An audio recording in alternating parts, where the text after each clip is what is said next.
There was once a little girl named Lucy, and Lucy lived in a little town called Little Town. That got the name Little Town because it was a little town.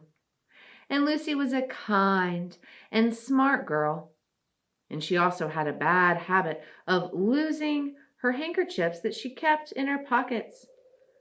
And on this day she came into the farmyard and she was crying. Oh, she was crying. And she said, "Has anyone seen my handkerchiefs? I have lost all 3 of them and my vest." And she looked around and she saw Tabby Cat there licking her paws. And she said, "Tabby Cat, have you seen my handkerchiefs?" And Tabby Cat just kept licking his paws and didn't say a word. And then a little hen came in to the farmyard and started pecking and scratching.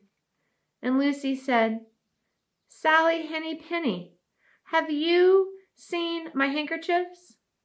And Sally Henny Penny said, "Handkerchiefs? I'll go barefoot, barefoot, barefoot." And then she left the farmyard.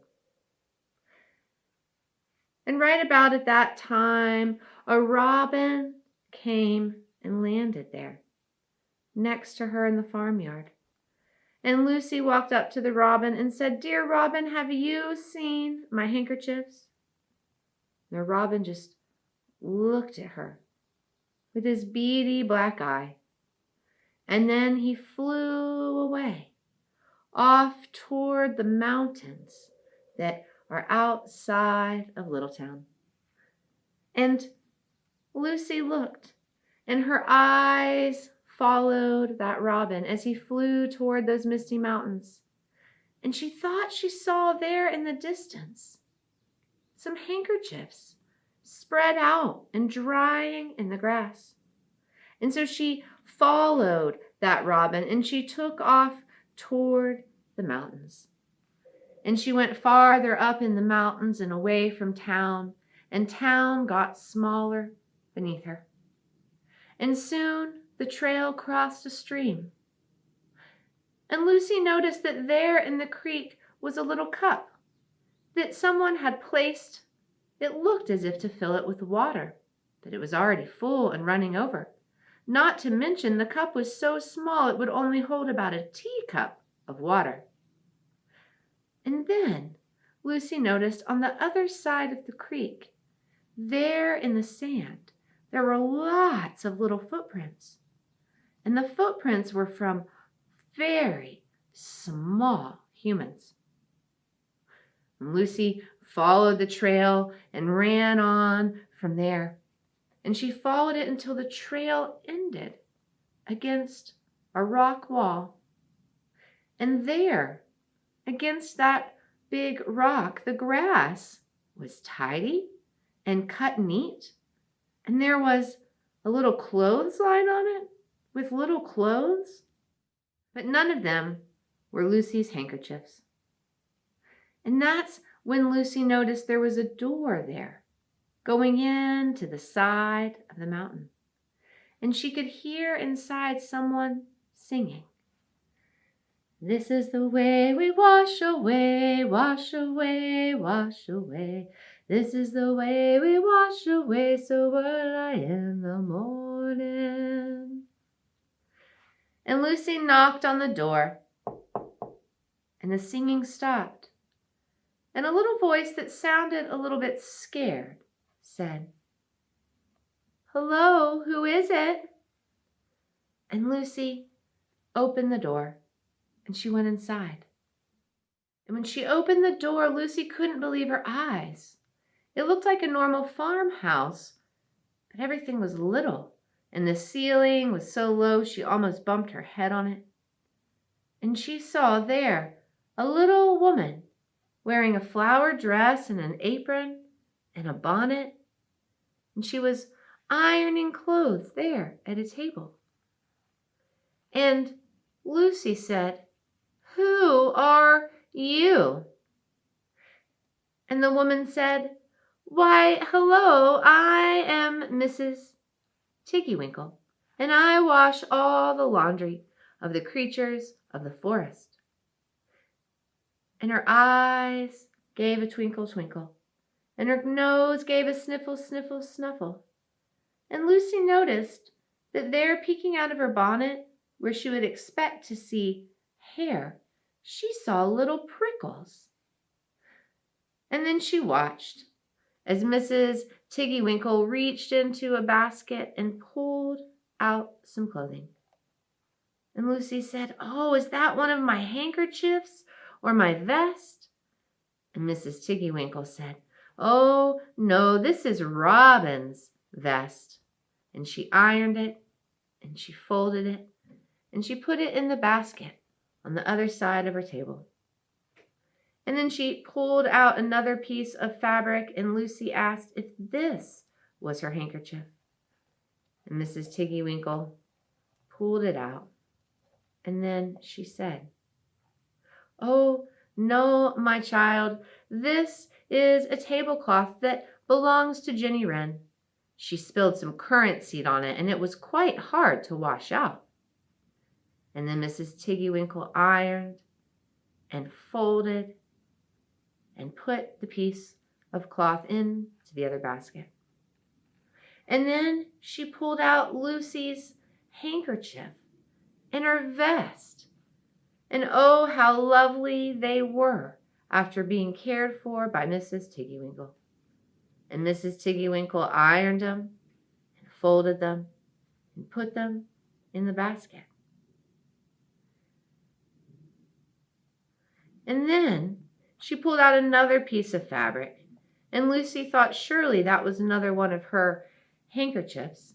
And Mrs. Tiggy-Winkle said, "Oh no, this one belongs to Mrs. Rabbit.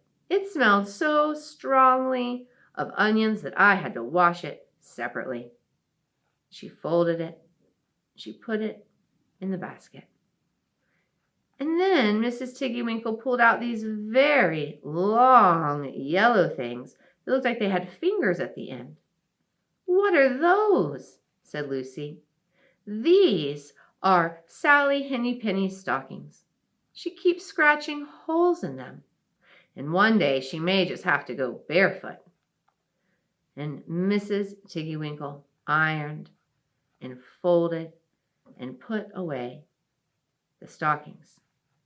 And then she pulled out of the basket another one of Lucy's handkerchiefs, and she ironed it and folded it and put it away. And the next things she pulled out were very white and fluffy, and Lucy said, "What are those?" And Mrs. Tiggy-Winkle said, "Those are Tabby Cat's mittens. She's very particular about washing them, so she washes them herself, and then I iron them and air them out for her." And she took them out of the basket and put them in the other basket. And then from the bottom of her basket, she took out the last of Lucy's handkerchiefs, and she ironed it and folded it and put it in the basket with the others. And then Mrs. Tiggy-Winkle told Lucy that this was the time when she would take the clothes outside to air them outside in the fresh air. And so she did. She got the basket of clothes and she took them outside. And Lucy, she followed Mrs. Tiggy-Winkle outside, and they worked together to remove the other clothes from the line and to put the clothes on the line from the basket, hanging them all up to freshen up in the clean, misty mountain air. And after they got everything hung up to dry, they went back inside, as Mrs. Tiggy-Winkle had invited Lucy to stay for tea. And so they sat together at the table, and they drank their tea, and they talked. And as they were drinking their tea, Lucy noticed something rather peculiar. That Mrs. Tiggy-Winkle's hands, they didn't look like human hands. They looked furry and prickly. Well, after they were done with their tea, they returned outside and they took the clothes and they took them off of the line and they wrapped them into bundles.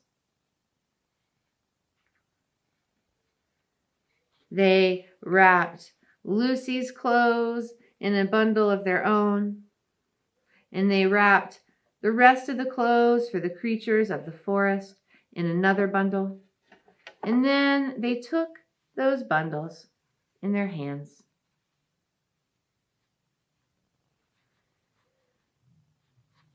And they returned together to the little trail going down the mountain, back toward Littletown. And they followed the trail, and as they followed the trail, different animals and creatures of the forest came out to meet Mrs. Tiggy-Winkle and to get their clothes from her. Everyone was so grateful for her hard work. And they thanked her and traded her food and other things for their clean clothes. And soon, all the clothes had been given back to all the creatures of the forest. And all that was left was Lucy's little bundle.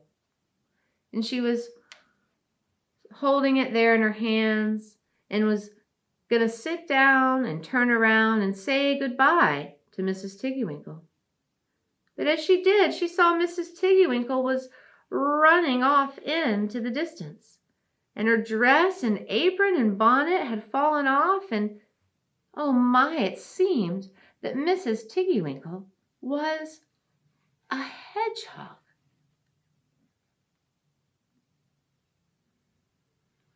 Now, some people say that Lucy fell asleep here in the farmyard that day, and she dreamed the whole thing.